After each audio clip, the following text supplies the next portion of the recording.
មើលអត់តបងប្អូនច្រើនណាស់ណាច្រើន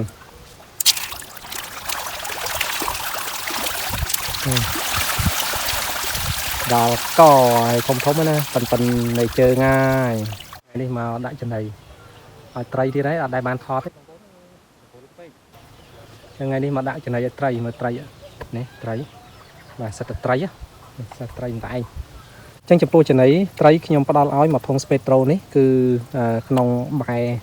នៅទីនេះទាំងអស់ហ្នឹងគឺខ្ញុំផ្ដល់មកធុងស្ពេត្រូក្នុងមួយថ្ងៃ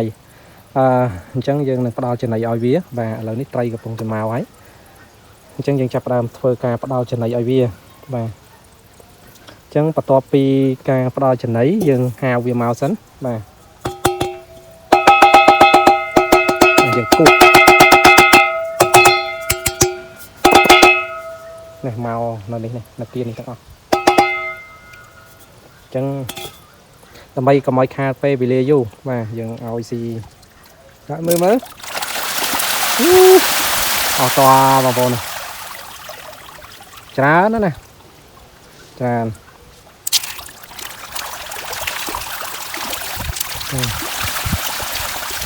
ដល់កហើយធំណាប៉ិននៃជើងហើយអញ្ចឹងចាំនេះអត់តាន់បានមួយខែទេដល់ថ្ងៃទី18ខែ8បានមួយខែឥឡូវយើងចាំថ្ងៃទី18ខែ7ចាប់ដើមចាំហើយឥឡូវនេះយើងតែអត់តាន់បានមួយខែទេអញ្ចឹងបានប៉ិននៃជើងអស់ហើយណាហ្នឹងហើយចំពោះការផ្ដល់ចំណីបងប្អូនអញ្ចឹងយើងផ្ដល់មកធុងស្ពេត្រូនេះគឺយើងឲ្យស៊ី3បែណាហ្នឹងហើយនេះបែតូចទេត្រី10គីឡូបាទហើយនៅខាងនោះបាទមួយទៀតនៅខាងនោះអញ្ចឹងខាងនោះយើងដាក់10គីឡូដែរមួយបែអញ្ចឹង3បែទូចនេះគឺទំហំវា3គុណនឹង3ណា3គុណនឹង3ហ្នឹងគឺ10បែ10គីឡូហើយខាងនេះវិញគឺបែមួយនេះគឺ3គុណនឹង6អញ្ចឹងយើងដាក់20គីឡូអញ្ចឹង20គីឡូណាអញ្ចឹងចំពោះការផ្ដល់ចំណីបងប្អូនដើម្បីឲ្យវាឆាប់ធំធូរលូតលាស់លឿនគឺយើងផ្ដល់ចំណីឲ្យពេលល្ងាចស្មើនេះម៉ោង2ណាបងប្អូនបាទជាទូទៅបើយើងអាចផ្ដល់ត្រឹមម៉ោង3ម៉ោង4ម៉ោង3ម៉ោង4ឲ្យត្រីស៊ីគឺត្រីធំធាត់លឿនណាតែដោយសារតែខ្ញុំអត់ទៅពេលល្ងាចពេកគឺខ្ញុំអត់មានពេលបាទខ្ញុំអត់នៅទេខ្ញុំរវល់អញ្ចឹងម៉ោង2នេះចន្លោះម៉ោង2បាទម៉ោង2ជាងនេះគឺយើងផ្ដល់ចំណីឲ្យវាស៊ីទាំងម៉ោងអញ្ចឹងការផ្ដល់ចំណីឲ្យស៊ីគឺយើងផ្ដល់មកធុងស្ពេត្រូហ្នឹងណាអញ្ចឹងយើងចែកគ្នាឲ្យវាស៊ីអញ្ចឹងវាស៊ីអត់អស់ទេតែប៉ុន្តែយើងស៊ីឲ្យវាស៊ីរហូតដល់វាឆ្អែតហើយយើងទុកចោលនៅហ្នឹងវានឹងស៊ីអស់បាទអញ្ចឹងក្នុង2ថ្ងៃខ្ញុំឲ្យស៊ីមួយថ្ងៃស៊ីមួយថ្ងៃម្លងមួយថ្ងៃបាទណាអញ្ចឹងយើងស៊ីមួយថ្ងៃម្លងមួយថ្ងៃណាមើលបដើមគ្នាដល់ហើយបងប្អូនណាអញ្ចឹងសប្បាយចិត្តណាដល់ពេលដែលយើងចិញ្ចឹមទៅវាឃើញថាការលូតលាស់វាលឿនល្អបាទធំធាត់លឿនយើងសប្បាយចិត្តមែនតើបាទអូល្អមែនតើត្រីច្រើនហើយត្រីនេះចូលអានេះខ្លះណាធំប៉ិនកដៃកូនក្មេងហ៎បងប្អូនណាបាទនៅក្នុងបែរនេះមានធំប៉ិនកដៃកូនក្មេងហើយអញ្ចឹងជីវិតយើងនៅស្រុកស្រែមានតែប៉ុណ្ណឹងបាទដើម្បីដោះដូរជីវភាពយើងប្រចាំថ្ងៃអញ្ចឹងមានការចិញ្ចឹមសត្វហ្នឹងមានមាន់មានទាមានត្រីមានតងានមានកែបអញ្ចឹងទៅណាអាស្រ័យលើចំណង់ចំណូលចិត្តចំពោះខ្ញុំចំណង់ចំណូលចិត្តការចិញ្ចឹមសត្វទាំងអស់ហ្នឹងណាហ្នឹងហើយមើលបងប្អូនឃើញហើយណាហ្នឹងហើយបណ្ឌិតគ្នាមែនតើនៅថ្ងៃនេះខ្ញុំគ្រាន់តែចង់ចែកម្លែកបងប្អូនបាទបង្ហាញបងប្អូនដោយសារតែអត់ដែលមានពេលក្នុងការដែលថតត្រីក្នុងបែបទេព្រោះត្រីនេះយើងដាក់អត់ទាន់បានមួយខែទេនៅដល់ថ្ងៃទី18បានមួយខែថ្ងៃទី18ខែ8ណាព្រោះយើងដាក់ថ្ងៃទី18ខែ7អញ្ចឹងអត់ទាន់បានមួយខែទេហើយមកបែនេះគឺខ្ញុំដាក់20គីឡូដែលមានទំហំបែគឺ3គុណនឹង6យើងផ្សារដែកណាផ្សារដែកវាបាទហើយយើងបដែកកដុងប្រេងឆាអញ្ចឹងចំពោះការផ្ដល់ចំណីវិញគឺខ្ញុំអត់ផ្ដល់ចំណីឲ្យរៀងរាល់ថ្ងៃទេគឺក្នុងមួយថ្ងៃគឺខ្ញុំឲ្យផ្ដល់ឲ្យម្ដងហើយចំពោះការផ្ដល់គឺ2ថ្ងៃខ្ញុំផ្ដល់ម្ដងបានន័យថាយើងឲ្យស៊ីមួយថ្ងៃម្ដងមួយថ្ងៃឲ្យស៊ីមួយថ្ងៃម្ដងមួយថ្ងៃអញ្ចឹងណាអញ្ចឹងយើងឲ្យស៊ីរហូតដល់ឆ្អែតហើយចំពោះការឲ្យស៊ីគឺខ្ញុំឲ្យចន្លោះមានពេលរបស់យើងគឺម៉ោង2ម៉ោង3នេះគឺយើងផ្ដល់ឲ្យវាស៊ីបាទយើងដាក់ចំណីឲ្យវាស៊ីទៅហើយចំពោះការដាក់ចំណីគឺត្រីនេះយើងដាក់ក្នុងម្ដងគឺយើងឲ្យស៊ីមួយធុងស្ពេត្រូនេះបងប្អូនណាបាទធុងស្ពេត្រូនេះ គឺចំពោះធុង Spectro ដែលមានត្រីចំនួន3បែបានន័យថាបែនេះគឺមានទំហំ3គុណនឹង6យើងដាក់20គីឡូហើយចំពោះបែនេះគឺវាខ្លីវាទូច3គុណនឹង3យើងដាក់10គីឡូហើយខាងនោះ3គុណនឹង3ដែរយើងដាក់10គីឡូដូចគ្នាអញ្ចឹងទាំងពីរហ្នឹងគឺវាចូល40គីឡូហើយអានេះ10អានោះ10 20 20អានេះ20គីឡូទៀតវាចូល40គីឡូហើយចំពោះការចិញ្ចឹមវិញលូតលាស់លឿនមែនតើឃើញថាការចិញ្ចឹមគឺទី1យើងឲ្យស៊ីគ្រប់គ្រាន់បាទចំណីយើងឲ្យចំណីត្រីហ្នឹងគឺមានពេលវេលាអញ្ចឹងមិនមែនចេះតែឲ្យបងប្អូនណាអញ្ចឹងការចិញ្ចឹមត្រីគឺក្នុងម្ដងគឺយើងឲ្យស៊ីមួយឆ្អែតវាតែម្ដងឲ្យស៊ីមួយឆ្អែតហើយកសលវាស៊ីមួយនឹងទៀតអញ្ចឹងណាអញ្ចឹងយើងឲ្យស៊ីម្ដងគឺចំនួន1ធុង Spectro នេះហើយចំពោះត្រីវិញគឺឲ្យស៊ីមួយថ្ងៃយើងម្ដងមួយថ្ងៃបាទអញ្ចឹងបានន័យថា2ថ្ងៃយើងឲ្យស៊ីមួយថ្ងៃអញ្ចឹងចំពោះពេលវេលាគឺខ្ញុំជ្រើសរើសម៉ោង2ម៉ោង3ណាដោយសារមកពេលព្រឹកខ្ញុំអត់ឲ្យស៊ីទេខ្ញុំត្នេដែរតែខ្ញុំអត់ឲ្យស៊ីពេលសៀលពេកម៉ោង3ម៉ោង4គឺខ្ញុំអត់មានពេលវេលានៅជាប់ជាមួយទេអញ្ចឹងយើងបើឃ្លាតមុននឹងចេញធ្វើការគឺយើងឲ្យត្រីស៊ីឲ្យហើយតែម្ដងអញ្ចឹងចំពោះការឲ្យគឺយើងឲ្យស៊ីរហូតដល់ឆ្អែតណាបងប្អូនណាបាទឲ្យស៊ីរហូតដល់ឆ្អែតបានយើងឈប់ឲ្យអញ្ចឹងយើងនៅតែបន្តស៊ីយើងនៅតែបោះឲ្យវាស៊ីរហូតណាបងប្អូនអញ្ចឹងដោយសារតែមករយៈនេះខ្ញុំមិនទៅមានពេលបង្ហាញជូនបងប្អូនអំពីការឲ្យចំណីត្រីដោយវីដេអូលើកមុនខ្ញុំបានថតពីចម្ងាយទេឥឡូវនេះខ្ញុំមកជិតតែម្ដងហើយត្រីនេះឃើញថាធំធាត់លឿនណាយើងនេះត្រីម្ដាយរឹងណាបងប្អូនបាទត្រីម្ដាយរឹងលែងទៅឡាយទេបងប្អូនអញ្ចឹងយើងឲ្យស៊ីអញ្ចឹងរហូតដល់វាលែងចង់ចំណៃបោះទៅពីមុនមកផាសជីងនេះបោះទៅគឺមកប្រាវតិចអស់ហើយឥឡូវអត់ទេចាប់ដើមរៀងល្វើយតែល្វើយក៏យើងនៅតែបន្តឲ្យដែរឲ្យរហូតឲ្យដល់វាធុញអញ្ចឹងហើយជាអាចខ្ទង់ជាមួយខែទៀតយើងចាប់ដើមលក់ឲ្យមកទៅបងប្អូនល្មមអាចចាប់លក់បានហើយអញ្ចឹង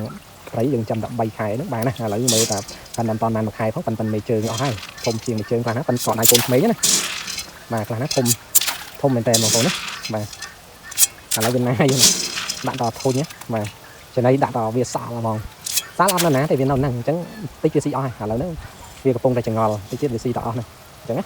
ហើយមិនថាតែចំណៃនៅលើទីផ្សារទេបងប្អូនមានតាក់ទងជាមួយនឹងកាកសំណល់ផ្ទះបាយយើងមានបន្លែបងប្អូនមានបន្លែមានសាច់មានត្រីបងប្អូនអាចដាក់ឲ្យវាស៊ីបានណាបងប្អូនណាហ្នឹងហើយអញ្ចឹងមិនបាច់ចាំតើមានតាក់ទងជាមួយនឹង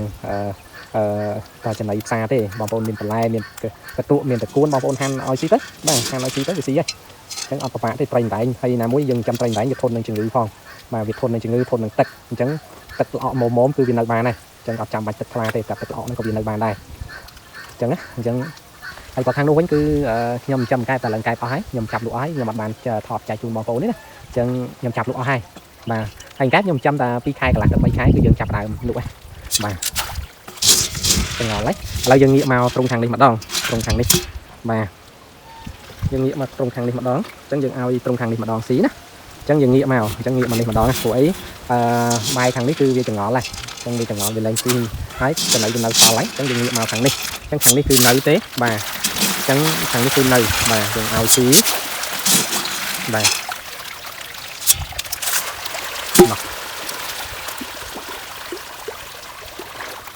បងប្អូនឃើញវានៅឆ្ងាយបន្តិចព្រោះនេះនៅឆ្ងាយពីខ្ញុំ3ម៉ែត្រដែរណាអញ្ចឹងអានេះនៅគៀកប្រហែលជា1ម៉ែត្រទេបាទនៅគៀកអូដល់តធំហ្នឹងបងប្អូនអញ្ចឹងសត្វងាប់យើងអាចបោះឲ្យវាស៊ីបានបងប្អូនមានស្បែកគោបាទបងប្អូនមានស្បែកគោបោះឲ្យស៊ីតែទឹកស្អុយបន្តិចបងប្អូនណាអញ្ចឹងអត់ពិបាកទេការចិញ្ចឹមត្រីនៅក្នុងស្រះណាអញ្ចឹងយើងដាក់បាយយើងគាត់ថាទី1យើងចំណាយបន្តិចគឺការដែលយើងទិញបាយទិញសំណាញ់ទិញស្បៃហ្នឹងយកមកបាំងវាកុំឲ្យវាចេញតែអ្វីដែលស្រួលនោះគឺនៅពេលដែលវាធំធាត់លឿនយើងប្រមូលផលបានទាំងអស់តែម្ដងយើងអត់ពិបាកក្នុងការប្រមូលផលទេអញ្ចឹងយើងប្រមូលផលបានទាំងអស់បាទអញ្ចឹងដល់ថ្ងៃដែលប្រមូលផលគឺយើងប្រមូលផលហ្មងអញ្ចឹងងាយស្រួលមែនតើបងប្អូនណាងាយស្រួលណាបងប្អូនមានចំណាប់អារម្មណ៍ដែលចង់បានកូនត្រីយកទៅចិញ្ចឹមគឺខ្ញុំមានលក់ដែរមិនថាតែកូនត្រីទេគឺកូនកង្កែបក៏យើងមានលក់កូនត្រីកូនកង្កែបចែកជូនបងប្អូនបើសិនជាបងប្អូនមានចំណាប់អារម្មណ៍ក្នុងការស្រឡាញ់និងការគ្រប់គ្រងនៅការចិញ្ចឹមសត្វបងប្អូនអាចទាក់ទងបានជាមួយខ្ញុំនៅខាងភូមិត្រពាំងជ្រៃឃុំដំណាក់កន្ទួតខាងត្បូងស្រុកកំពង់ត្រាចខេត្តកំពតអញ្ចឹងភូមិត្រពាំងជ្រៃយើងមិនអន់ទេណាខាងស្រុកកំពង់ត្រាចយើងក៏មានកសិករក្នុងការចិញ្ចឹមសត្វនឹងច្រើនដែរបាទអញ្ចឹងកុំឲ្យចំណាយពេលវេលាចោលយើងអាចឆ្លៀតងាកមកចិញ្ចឹមត្រីចិញ្ចឹមសត្វអញ្ចឹងដើម្បីទប់ទល់ជីវភាពយើងណាបងប្អូនណាអញ្ចឹងឥឡូវនេះត្រង់ខាងនេះក៏ឆ្អែតនៅត្រង់ខាងនោះគឺវាចង្អាយ3ម៉ែត្រដែរតែខ្ញុំអាចបោះបានដល់អញ្ចឹងយើងបោះឲ្យវាបាទ chân chừng ngày bay mét là tay nhà ha đấy nhưng là bật đào không ba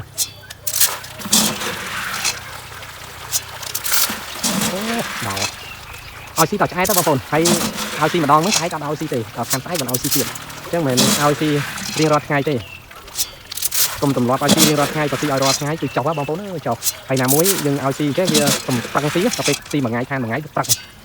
việc tăng xí mà xem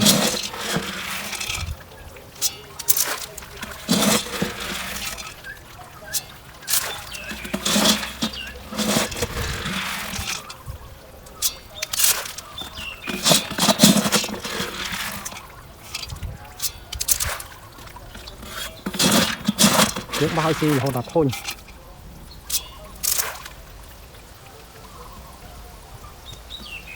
nó còn thôi nhé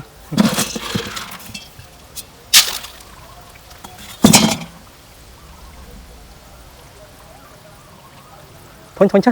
tay quỳnh chừng này giấy cứ còn đâu sau con ấy cả dương này to chạm xí là hồn đỏ này nhưng giờ không thể phải vô mau con ấy chạm đỏ mà giờ xí hai tầm đòn nè là ngay chẳng không bay còn bay khan phê bằng phone ai nghiệm mà chầm tay trái hay tay và dương ao xi đập đó tập bay khai nó ăn đuôi bằng phone đấy bay khai là một pha này là ngay phải tra tự mới thùng đỏ nó toàn thùng on rồi tập đi thùng phần cỏ đáy ấy số to mong là đi tầm phần bị trơn là phần cỏ đáy cồn mến này cỏ đáy dưới an toàn thùng đào tê chân dương mơ khơi lọ phần này chân tầm mồm tàn tích tiết thật là survive mơ mình tên và chân dương mơ tự kịp nơi trung bình nhé sẽ tật nữa này lúc mình tràng và tràng một tràng bao giờ là ngày ở con trai bằng phone xong chuẩn bị lia bye bye